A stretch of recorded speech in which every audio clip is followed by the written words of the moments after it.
దేవునికి స్తోత్రం కలుగును గాక.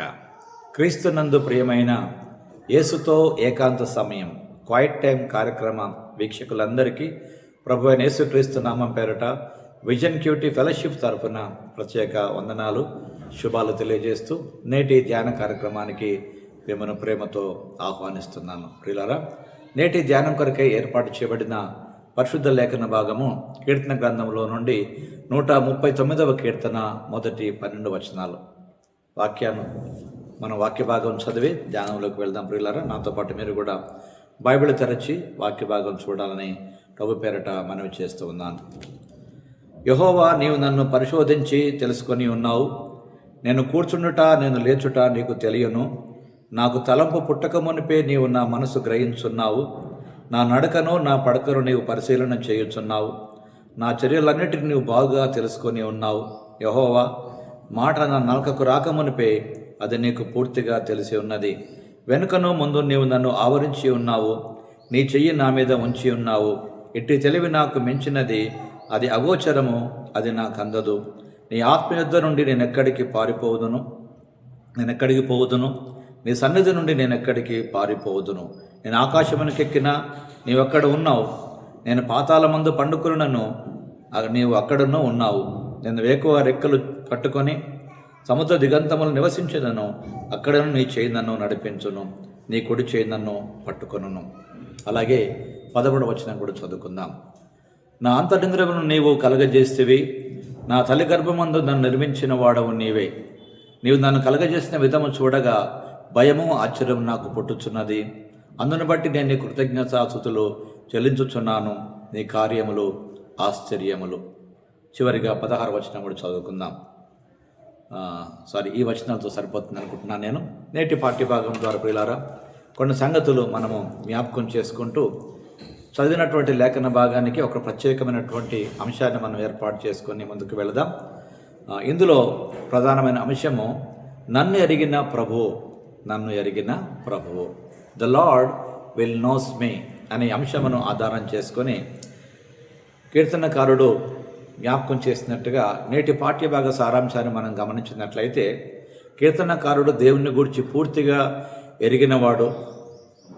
అతని ఆలోచనలు, మాటలు, చర్యలు, అతను వెళ్ళే ప్రతి ప్రదేశము దేవుడు పూర్తిగా ఎరిగినటువంటి వాడని, దేవునికి తెలవకుండా నేను తప్పించుకొని వెళ్ళే ప్రదేశం ఏమీ లేదని చాలా చక్కగా జ్ఞాపకం చేస్తున్నాడు కీర్తనకారుడు. నేను దాక్కునే చోటేమీ లేదు. ప్రతి క్షణము దేవుని కథలు నన్ను చూస్తున్నాయి. దేవుని నిత్య స్థితి ఒక నిఘాలాగా నన్ను కనిపెడుతున్నది. ప్రేమ, రక్షణ, శాంతిని ఇవి కలిగించేటువంటివి. కీర్తనకారుడు తన బాధల సమయాలలో దేవుని సన్నిధిని ఆశీర్వాదం అన్నట్టుగా గ్రహించి, చీకటి సమయాల్లో కూడా దేవుని వెలుగును అతడు జ్ఞాపకం చేస్తూ తన చుట్టూ ఉన్నటువంటి వెలుగును బట్టి తను దేవుని చేతిలో సురక్షితంగా ఉన్నాడని జ్ఞాపకం చేసుకుంటూ నమ్మకముగా స్తుతిస్తున్నాడు. అందుకే నన్ను ఎరిగిన నా ప్రభు అంటూ జాగ్రత్తగా ఈ మాటలు రాస్తున్నాడు. నేటి ధ్యాన భాగంలో పాల్పొందుతున్న ప్రియ సహోదరుడా, నిన్నెరిగిన నీ ప్రభువును నీవెరుగుదువా? ఏదైనా ప్రభువారు నీతో మాట్లాడుతూ ఉండగా దేవుడు ఎవరో మనం ఈ వాక్య వెలుగులో గ్రహించినట్లయితే మన గురించి బాగా ప్రతిదీ కూడా మనకు తెలుసు. కానీ మనకు తెలియని ఎన్నో విషయాలు దేవునికి తెలుసు ప్రియులారా. కాబట్టి మనకు గతం కొంత జ్ఞాపకం ఉందేమో, ప్రస్తుతం కొంత ఎరుగుదమో, కానీ భవిష్యత్తు మనకేమీ తెలియదు. కానీ మన జీవితాన్ని పూర్తిగా ఎరిగినటువంటి దేవుడు మన గతం, మన ప్రస్తుతం, మన భవిష్యత్తు అంతా ఎరిగినటువంటి దేవుడు. కాబట్టి ఆ దేవుని జ్ఞానము మన జీవితానికి ఎంత ప్రాముఖ్యమైందో, మనం చేసే ప్రతి చర్య పైన ఆయన తీర్పు తీర్చేటువంటి దేవుడిగా ఉన్నాడని శ్రద్ధగా జ్ఞాపకం చేసుకుంటూ చక్కగా బ్రతకడం అనేది ఎంత గొప్ప అవకాశమో ఏదైనా వాక్యం ద్వారా మనం తెలుసుకుంటున్నాం ప్రియులారా. కాబట్టి దేవుడు ప్రతి చోట ఉన్నాడు. కాబట్టి మనము పరిగెత్తడానికి ప్రయత్నించినప్పుడు కూడా ఆయన దొరకకుండా మనము లేక ఆయనకు కనబడకుండా మనం ఉండలేం ప్రియులారా. ఎక్కడ చీకటిలో మనం ఉన్నా సరే అక్కడ దేవుని కరుణ హస్తం మనం చూస్తాం ప్రియులారా. కాబట్టి దేవుని సన్నిధిని భయాన్ని కాదు, ఓదార్పు మరియు శాంతిని తెచ్చేది కనుక ఆయన సన్నిధిని కోరుకోవడం ఎంతో భాగ్యం ప్రియులారా. కాబట్టి ఈరోజు ఈ పాఠ్యభాగం ద్వారా ప్రియులారా ప్రత్యేకంగా దేవుడు మన జీవితాలలో ప్రతి అంశాన్ని, ప్రతి క్షణాన్ని ఆయన గమనించేటువంటి దేవుడు. ఆయన గమనము నుండి ఆయన ఆలోచించి మనం దూరంగా వెళ్ళలేం ప్రియులారా. అందుకే దావీదు అంటాడు, నేను ఎక్కడికి వెళ్ళినా, ఈ కీర్తనకారుడు జ్ఞాపకం చేస్తున్నట్టుగా, నేను ఎక్కడికి వెళ్ళినా అక్కడ నీ ఆత్మ నన్ను గమనిస్తున్నది ప్రియులారా. కనుక మన జీవితంలో ప్రియులారా, దేవుడు మనం మాట్లాడక మునిపే మన మాట ఎరిగిన దేవుడు. మన జీవితంలో దినములన్నీ గడవక మునిపే ఎప్పుడు మనం మరణిస్తామో మన మరణ దినాన్ని కూడా ఎరిగినటువంటి దేవుడు. మన బర్త్డే ఆయనకు తెలుసు, మన డెత్ డే కూడా ఆయనకు తెలుసు. అలాగే ప్రియులారా, మన జీవితంలో మనం ఏమై ఉండవలసి ఉన్నదో, ఏమై ఉండవలసి ఉందో అన్నీ ముందు ఎరిగినటువంటి దేవుడు ఆయన. కాబట్టి నియమించబడ్డ దినములలో ఒకటైనా కాకమునిపే అని వాక్యంలో రాస్తాడు కీర్తనకారుడు.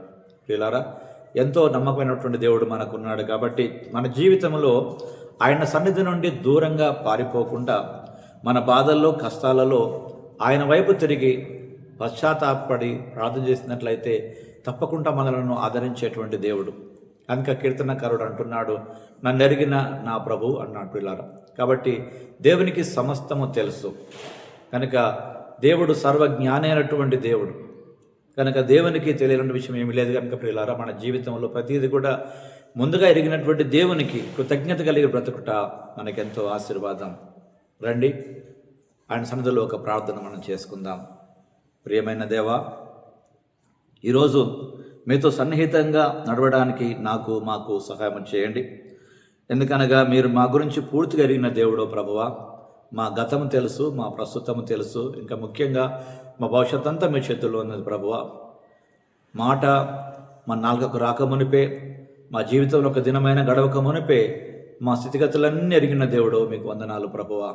అలా నీ కొరకు నమ్మకంగా బ్రతిక కృప దయచేయమని, ఏ దినం కూడా మాతో మాట్లాడుతున్న విధానం కొరకే స్తోత్రం చెల్లిస్తూ, మేము కష్టాల్లో బాధలో ఉన్నప్పుడు ప్రభుకి ఇవి తెలియదేమని బాధపడుతుంటాం, కానీ ఇవన్నీ ఎరిగిన దేవుడు సకాలంలో మాకు ఉత్తరం ఇచ్చి బలపరుస్తావని క్రీస్తు పేరిట ప్రార్థిస్తున్నాం పరమ తండ్రి. ఆమేన్, ఆమేన్. ప్రియులారా, ప్రభువారు నిత్యము తన వాక్యం ద్వారా మనతో మాట్లాడుతూ మన జీవితాల్లో ఉన్నటువంటి కష్టాలలో, నష్టాలలో, బాధల్లో మనతో ఉండే దేవుడు, మనలో ఉండే దేవుడు. ఆ దేవునికి ప్రియులారా మనల్ని మనం సమర్పించుకోవడమే ఉత్తమమైనటువంటి మార్గం. కనుక నన్ను ఎరిగిన నా ప్రభు అని కీర్తనకారుడు జ్ఞాపకం చేసినట్టుగా ఈరోజు వాక్య ధ్యానంలో పాల్పొందుతున్న ప్రియ సహోదరుడా, నేను ఎరిగిన నీ ప్రభువును నువ్వు ఎరుగుదువా? ఎరిగినట్లయితే ఈరోజు ప్రభువు నీతో మాట్లాడుతుండగా ఇప్పుడే ఆయనను ప్రభువుగా, రక్షకుడిగా స్వీకరించి రక్షణ పొందాలని ప్రభు పేరిట మీకు మనవి చేస్తూ, వాక్య ధ్యానం ముగింపులో ప్రియులారా, దేవుడిని తెలవకుండా మనుషుడు ఎంత రహస్యంగా దాక్కున్నా ఏది దాగలేదని జ్ఞాపకం చేసుకుంటూ, రహస్య పాపాలు ఎదురు చూస్తున్నటువంటి దేవుడు కనుక ఆయన దగ్గర మన పాపాలు ఒప్పుకొని విడిచిపెట్టి రక్షణ పొందాలని మరోసారి మీకు జ్ఞాపకం చేస్తున్నాను. దైవ కృప మనందరికీ తోడై ఉండి తన నామ ఘనత కొరకు, తన రాజ్య వ్యాప్తి కొరకు మనం నిలబెట్టి నడిపించి వాడుకొనుగాక. Thank you. God bless you all.